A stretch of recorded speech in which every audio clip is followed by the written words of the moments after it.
saya yakin suatu ketika Tuhan akan menunjukkan iki loh, kamu kok tak suruh di sini, kamu kok harus menjalani seperti ini. Itu saya yakin seperti itu. Tuhan punya rencana.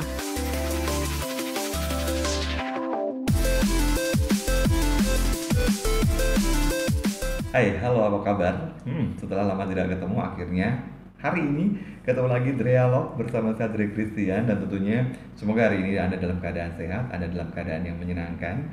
Terus kemudian juga tetap memakai masker kemana-mana, jangan lupa hand sanitizer, jangan lupa cuci tangan, jangan lupa makan makanan yang bergizi karena itu juga yang akan menjaga kita dari COVID-19. Berhubungan dengan COVID-19, saat ini di Dialog akan kembali ngobrol-ngobrol dengan satu orang. Kalau beberapa waktu yang lalu kita sudah ngobrol dengan satu orang perawat, hari ini saya akan menghubungi satu orang dokter yang berada di satu tempat yang sempat menjadi daerah dengan kasus COVID-19 paling tinggi. Mungkin baru hari ini tanggal 10 Juli 2020 ini agak tergeserkan karena di Jawa Barat ada klaster baru. Jadi beliau ini ada di Surabaya. Beliau seorang dokter, kita akan ngobrol-ngobrol bagaimana pengalaman beliau dalam tugasnya di masa pandemi ini. Jadi sekarang saya akan perkenalkan kepada Anda Dr. Dayanti Dadiningrum. Yap, ini tadi yang saya bicarakan kepada Anda, penonton yang dialog. Sudah bersama saya ada Dr. Ningrum. Saya panggilnya Dr. Ningrum aja ya. Iya, seperti itu. Nama lengkap beliau adalah Dr. Dayanti Dadiningrum, yang seperti yang sudah saya sampaikan tadi. Dan Dr. Ningrum ini kita dipertemukan tidak sengaja.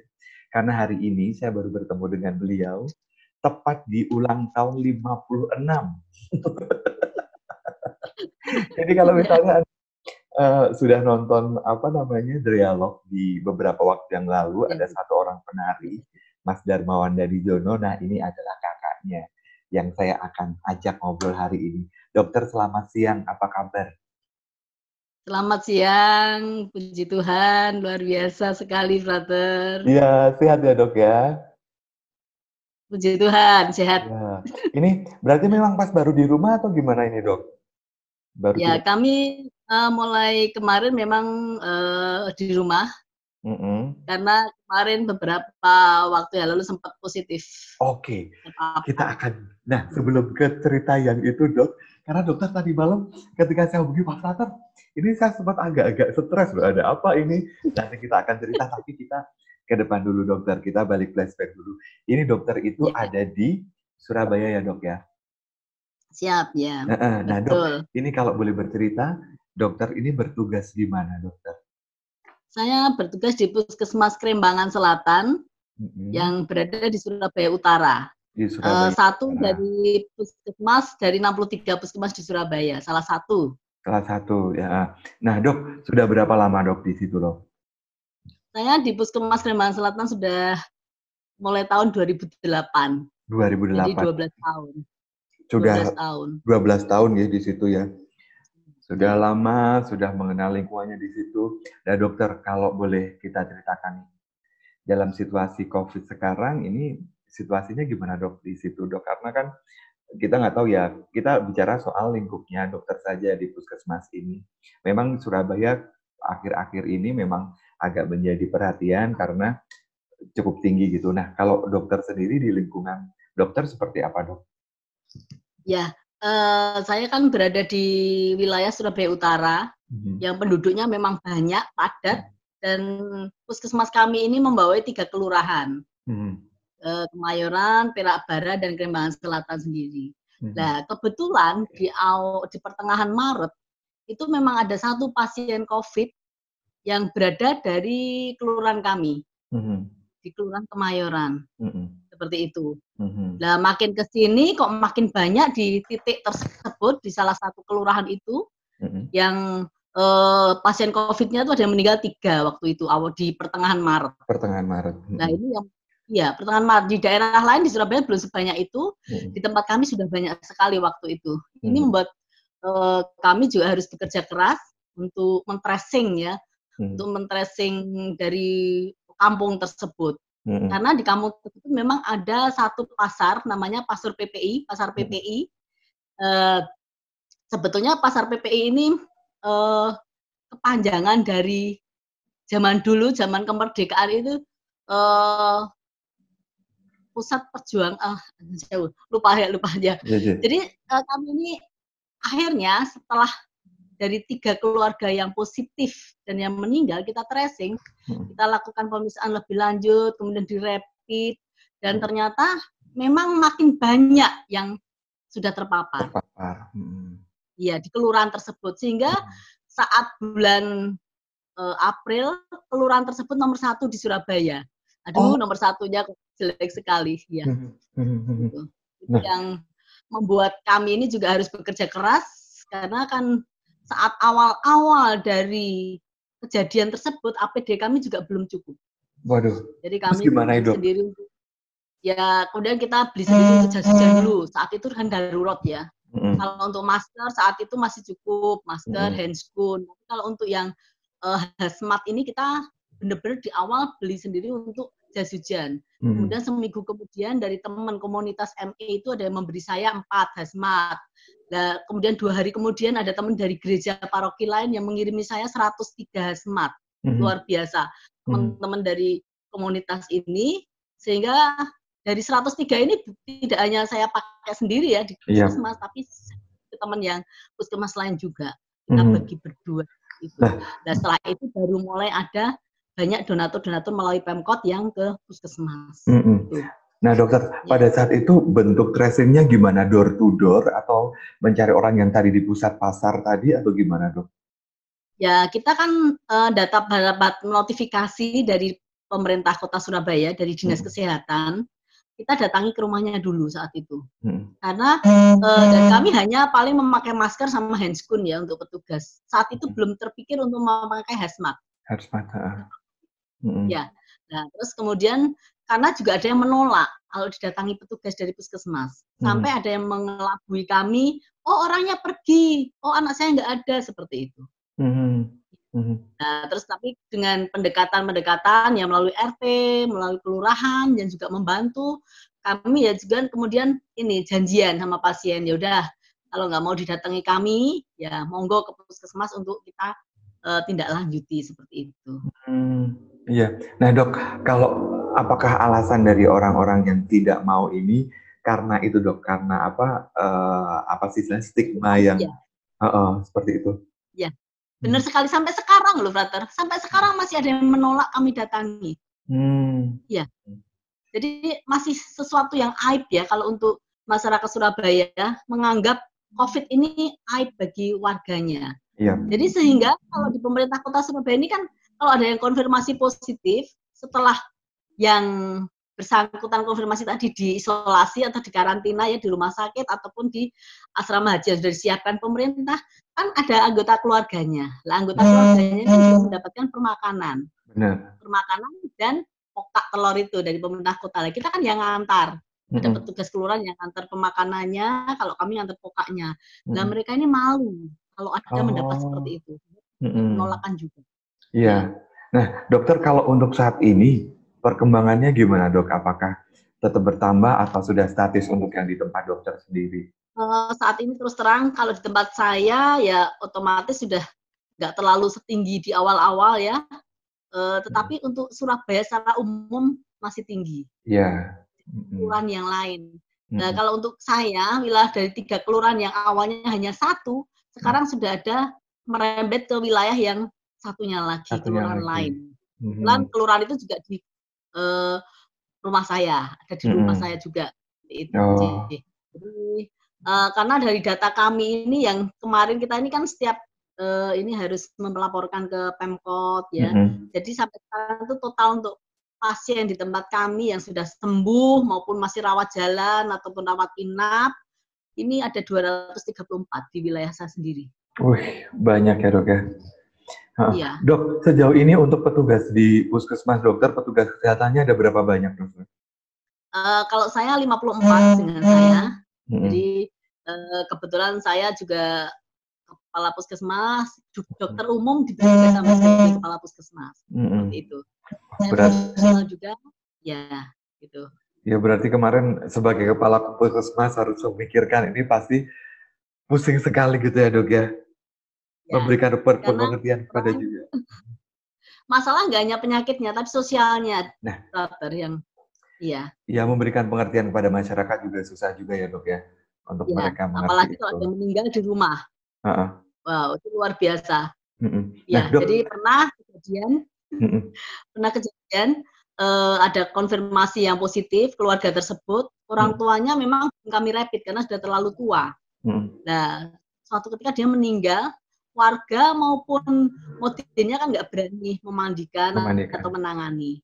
Ya, terakhir saya datang sendiri dengan petugas saya ke sana untuk memberi pengertian bahwa pasien tersebut walaupun belum diperiksa, tetapi kan keluarganya memang COVID ya. Anak, menantu, cucunya itu COVID, sehingga mohon pengertiannya agar almarhum ini bisa dibawa oleh dinas sosial. Nanti dari dinas sosial akan membawa ke rumah sakit, kemudian akan disolati, dimandikan dan sebagainya secara Islami dan dimakamkan secara Islami juga, tetapi oleh pemerintah kota.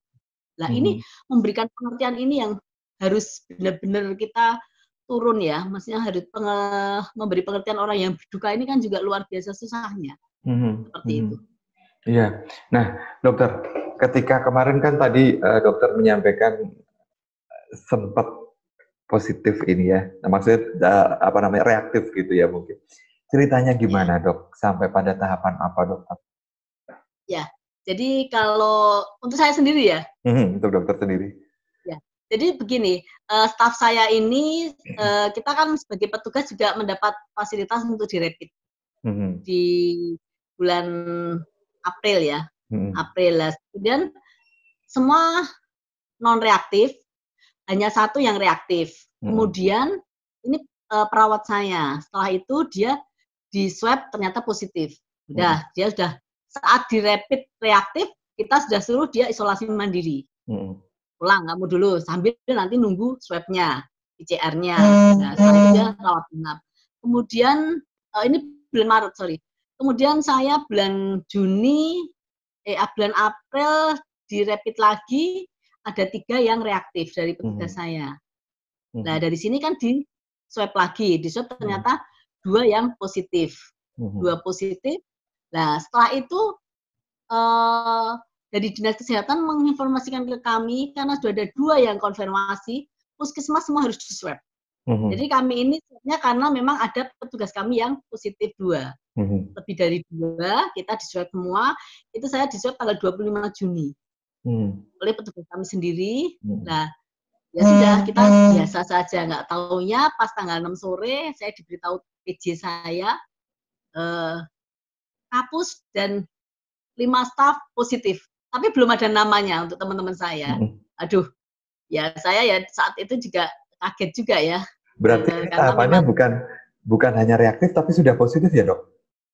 Iya, jadi kalau itu hasilnya kan non reaktif sama reaktif. Betul. Benar. Kalau PCR atau swab itu yang positif atau negatif. Oke. Gitu loh. Ya. Nah, saat saya diberitahu saya positif, tambah gelisah anak-anak buah saya, karena dia kan belum tahu namanya yang keluar siapa. Kalau saya sudah jelas kapus, ya sudah saya berarti saya menerima. Dan saat itu memang ya kaget ya. Yang pertama saya beritahu ya memang suami saya, karena dia yang harus memberi dukungan penuh ke saya ya. Saat itu juga saya menyuruh anak-anak buah saya untuk rapid ke rumah, di rumah, karena di rumah kan juga ada cucu. Gitu. Ya, jadi saat itu jam 5 sore ada petugas kami ke rumah merapid semua dan puji Tuhan non reaktif semua. Seperti itu. Nah, terus kemudian baru saya malam itu lapor ke kepala dinas saya, Ibu, saya positif. Apa tindakan saya selanjutnya? Mohon petunjuk. Saya kan seperti itu. Dan beliaunya, yaudah besok ke Husada Utama untuk di swab. Dan kemudian ada petugasnya yang memberitahu saya, ya dok besok swab ke rumah sakit ini. Gitu. Dan mulai tanggal 7 saya isoman memang, isolasi mandiri. Tidak ya tidur sendiri di kamar seperti itu kita lakukan. Iya. Dokter. Ya itu rasanya ya kaget juga, walaupun kadang memberitahu ke pasien untuk tabah, untuk apa, tapi ya tetap sebuah ya kita ngalami sendiri ya memang berat. Dokter, kemarin ketika di sebelum dinyatakan positif ini, apa sih dalam tubuh dokter yang dirasakan gitu secara kesehatan, atau dokter termasuk yang orang tanpa gejala itu? Ya, saya OTG, memang tidak ada gejala, tapi kan saya tiap hari juga ketemu pasien. Ya walaupun saya tidak menangani pasien ya, karena usia saya udah 55, saya selama pandemi ini tidak menangani pasien secara langsung sebetulnya. Ya. Berarti memang tidak ada gejala-gejala khusus gitu ya? Tidak. Iya. Bu, tanggapan keluarga gimana Dok pada saat Ibu menyampaikan bahwa Ibu positif gitu? Perasaan Ibu sendiri seperti apa? Ya, kalau keluarga kami kan memang tahu ya risiko, terutama suami ya, risiko pekerjaan saya kan memang demikian berisikonya, karena setiap hari ini walaupun saya kepala puskesmas, tapi kan saya juga memantau toh. Kadang saya tracing lewat WA untuk pasien-pasien tersebut, atau keluarganya, atau pasien yang teman-teman tracing itu susah, nanti saya yang akan menghubungi yang bersangkutan. Nah itu kan memang, jadi suami saya tahu kalau saya tuh HP itu 24 jam. Kadang saya harus malam-malam men-tracing yang susah seperti itu. Dan untuk positif ya sudah kita terima, suami juga menerima, anak-anak juga menerima, dan mereka mendukung sih. Kalau mamanya itu ya pekerjaannya berisiko seperti ini, mensupport sih untuk, dan terutama juga kekuatan doa ya saya andalkan, suami juga demikian. Kalau saya sih setiap hari hanya berdoa, serahkan diri saya sepenuhnya kepada yang membuat hidup. Ya. Dan pada tahapan ini semuanya sudah terlalu ya Bu ya? Ya, puji Tuhan. Ya, tapi ya tetap waspada karena masih banyak sekali. Benar masih menjaga diri. Jadi teman-teman, Dokter Ningrum itu tadi malam sempat mengirimkan satu tulisan, sebuah permenungan yang mungkin buat saya tidak nyampe gitu, tapi mungkin Dokter Ningrum bisa menyampaikan kepada kita. Dokter Idris mengirimkan satu tulisan seperti ini: mencintai hingga terluka, melayani hingga terpapar, dipeluknya hingga tersembuhkan. Maknanya gimana dokter kalau boleh diceritakan dok? Ya, kita ini kan mencintai itu kan tanpa syarat sebetulnya ya. Walaupun itu kalau kehidupan sehari-hari kami ya mencintai, karena Tuhan sendiri kan juga mencintai kita tanpa memang tanpa syarat ya. Kita mencintai sesuatu, umpamanya anak kita yang menyakitkan hati, seperti itu, kadang kan melukai. Kemudian pasangan kita, suatu kita kan juga kadang ada contoh-contoh kecil lah, nyelekit istilahnya kalau orang Jawa ya, itu kan juga kadang menyakitkan kita. Ya, tapi saking kita terlalu cintanya, ya seperti itu ya. Terus kalau yang untuk ini pekerjaan, saya memang mencintai pekerjaan saya, profesi saya menikmatinya ya. Kemudian walaupun risikonya sampai terpapar ini ya seperti itu, tapi saya yakin bahwa hanya Yesus yang akan memberikan kesembuhan atau menuntun hidup saya. Itu yang iman saya ada. Ya. Dokter, selain kemarin terpapar positif ini, hal sulit apa yang dokter pernah alami yang sampai sekarang mungkin masih membekas dalam diri dokter selama di masa pandemi ini berkaitan dengan tugas dokter? Ya, kalau saya sih terus terang ke warga ya, karena kan sekarang ini kalau perintah wali kota, dalam satu kampung ada yang 2 konfirmasi positif, petugas puskesmasnya harus tracing juga merapid. Saat ini kan kita hanya bisanya merapid karena kan memang tes cepat ya. Walaupun rapid ini tidak 100% dia menyatakan COVID atau tidak, tapi paling enggak kan screening dini. Nah ini masyarakat masih banyak yang menolak. Kemudian kami juga kalau tracing, walaupun melalui WA ataupun datang secara langsung, ini sulit kita ampun. Jadi anggapnya ini masyarakat ini menganggap ini COVID itu nggak membahayakan. Iya. Itu yang saya dan petugas saya masih prihatin, menganggap yang biasa untuk penyakit ini, masa pandemi ini. Iya. Jadi memang masih sulit gitu ya untuk menyampaikan ke masyarakat itu. Semoga ini yang nonton gitu bisa paham. Paling tidak pakai masker gitu ya dok, yang kadang-kadang itu pun hal yang mudah jadi masih susah ya dok. Jaga jarak, cuci tangan, terus makan yang gizi seimbang ya, tidak harus yang mewah. Dan jangan telat makan, istirahat cukup, berpikir positif yang penting. Ya. Berpikir positif, berdoa, gitu ya. Berdoa dan luar biasa untuk itu. Dokter memaknai apa dokter selama masa pandemi ini dengan pekerjaan dokter? Yang saya yakin tadi bertemu dengan orang yang sakit semakin bertambah, ada yang meninggal, dokter sendiri juga mengalami positif untuk COVID-19. Apa dokter yang memaknai semua ini, dok? Kalau saya sih, kalau dalam doa saya, mungkin Tuhan memberi saya tempat di suatu puskesmas tersebut memang untuk saya mengalami. Karena setelah kejadian-kejadian yang saya alami itu juga demikian. Mungkin untuk merubah orang ataupun apa ya, memberikan, ya nggak tahu ya rahasia Tuhan ya, tapi saya yakin suatu ketika Tuhan akan menunjukkan, iki loh, kamu kok tak suruh di sini, kamu kok harus menjalani seperti ini. Itu saya yakin seperti itu. Tuhan punya rencana. Kalau saya seperti itu. Ya, Dan jadi saya juga meyakinkan teman-teman saya, anak-anak buah saya, ya ini kita harus jalani dengan sebaik-baiknya. Karena sempat juga kemarin kami ini difitnah melalui di medsos. Kan di Surabaya ada S100 ya. FB itu S100 yang punya Suara Surabaya. Ada salah satu warga saya, dia melaporkan, Bu Risma, tolong Puskesmas Kerembangan ini kok dia meminta-minta data-data terus bolak-balik, mau dijual mencari dana. Kemudian ada orang yang nggak sakit kok disakit COVID kan. Lah itu kan sampai berlembar-lembar saya screenshot, akhirnya saya bawa ke Polrestabes, saya laporkan ke cyber. Karena termasuk hoax juga itu ya. Iya, ini kan suatu hal yang bisa memberikan pengaruh ke orang lain. Dia menolak tracing kita, kan seperti itu. Lah nanti kalau kita nggak bisa tracing kan ya sudah, penyakit ini menyebar tapi tidak akan ada kelanjutannya, tidak ada akan penyelesaiannya, tidak ada seperti itu. Iya.